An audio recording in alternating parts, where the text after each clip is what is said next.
We took a road trip through southern Ohio in our camper van. We explored the world's largest horseshoe crab, uncovered the ancient mysteries of the Serpent Mound, and hiked through the stunning trails of Shawnee State Park. Let's hit the road.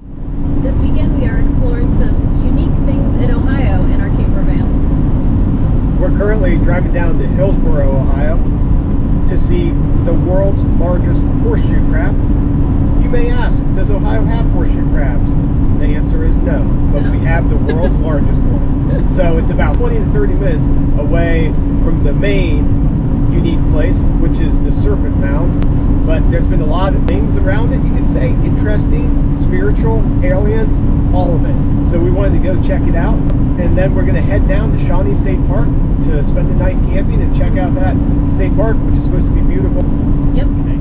So we're pulling up to this horseshoe crab thing, and it looks like it's in someone's front yard. I don't even know what to think of this thing. By the way, Jess was hating on this like ridiculous thing I found on the internet, and now she's kind of, I could tell she's into it. She's not hating it because it's so ridiculous. I didn't Google it at all, so I had no idea what to expect when we pulled up. I wanted the full surprise experience.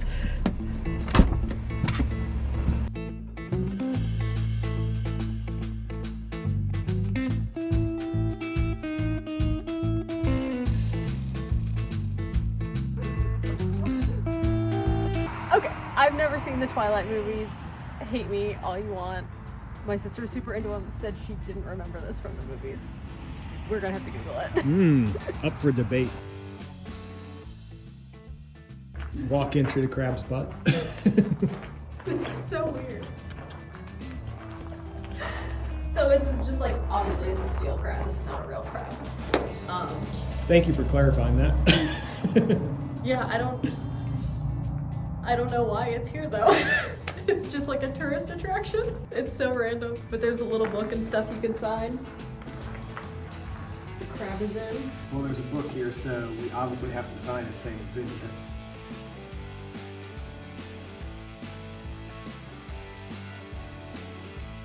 So I Googled it. It says a world's largest horseshoe crab t-shirt was included in the t-shirt quilt given to Bella by her mother in the movie Eclipse from the Twilight Saga. So the actual crab wasn't here, but like a t-shirt of the crab was in it. Still counts. Still counts. Well, that was... I still don't get it. It's just a giant crab on the side of the road. In like someone's front yard, it looks like. All right, on to the next thing. On to the Serpent Mound.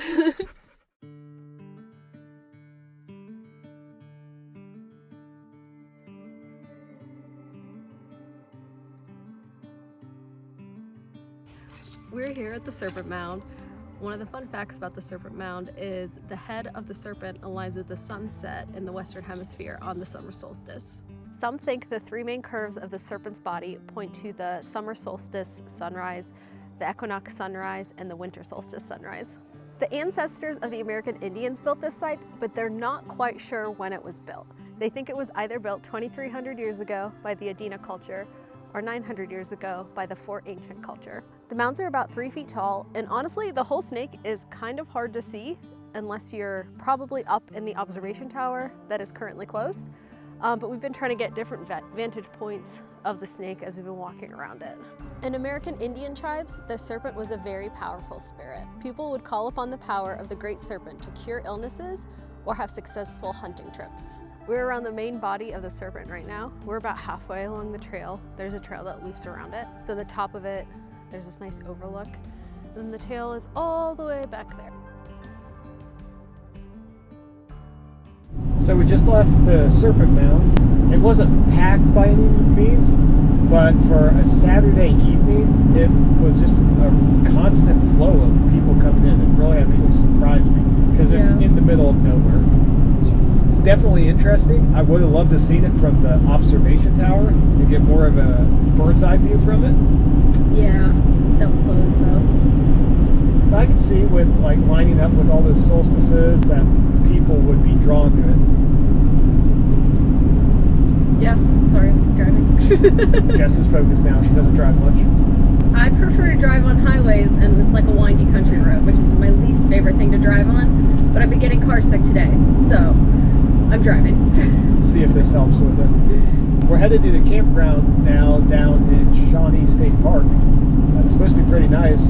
Get settled in and cook some dinner, maybe have a bonfire tonight.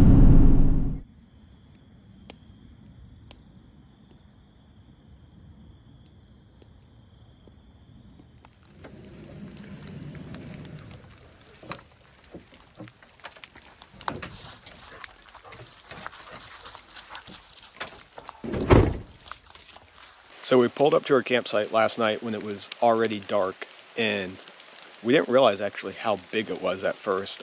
There's actually 2 fire pits, and I started clearing one because there was leaves, and then realized there was actually a nicer one up top here. So we're getting a better view of it this morning. It is raining, unfortunately. We're going to try and do something around the state park today to at least check it out a little bit more. We're just hoping it stops raining so we can maybe go on a hike or something with the dogs. But we don't have cell service here, so first we need to go and find some cell service to look at the radar to see what the weather's going to be like. I like a challenge. We'll see. So we actually just realized that the campsite we came up to last night is not actually part of our campsite. It's for a one below us that comes up here. So it's not as big as we thought. But there's next to no one here at this campground, so we used it. So this spot was slanted really weirdly. So we decided, as Kevin puts it, Austin powered the van into the spot last night, so kind of at a weird angle, but it made it easier to level so we could sleep the way we wanted to sleep. So you gotta do what you gotta do. We're at the boat launch for Turkey Creek Lake at Shawnee State Park, and it did stop raining for a while. Now it's raining again, but we're gonna go for a hike around the lake.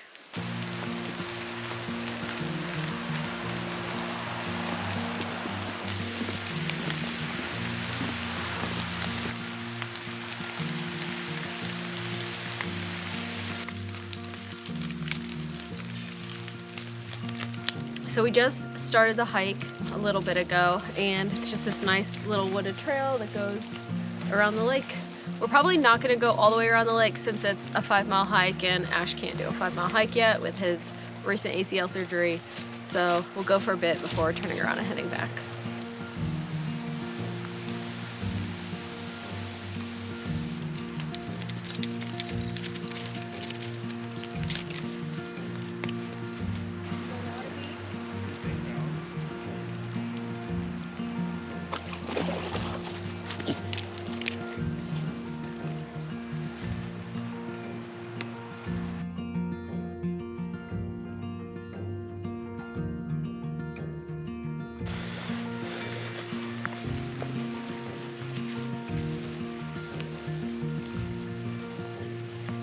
Gone a mile with him.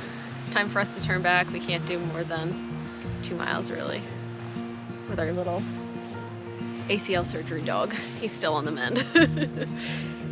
But yeah, this trail looks like it's really pretty. It loops all the way around the lake. I think I said before in total it's 5 miles.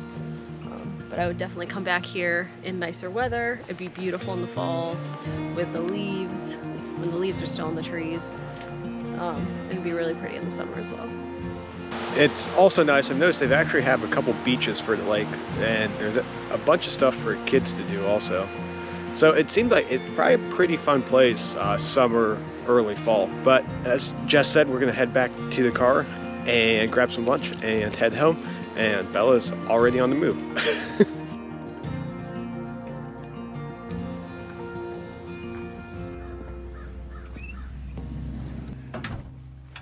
Watch out.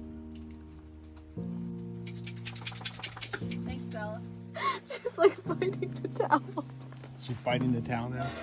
What are you doing? What are you doing?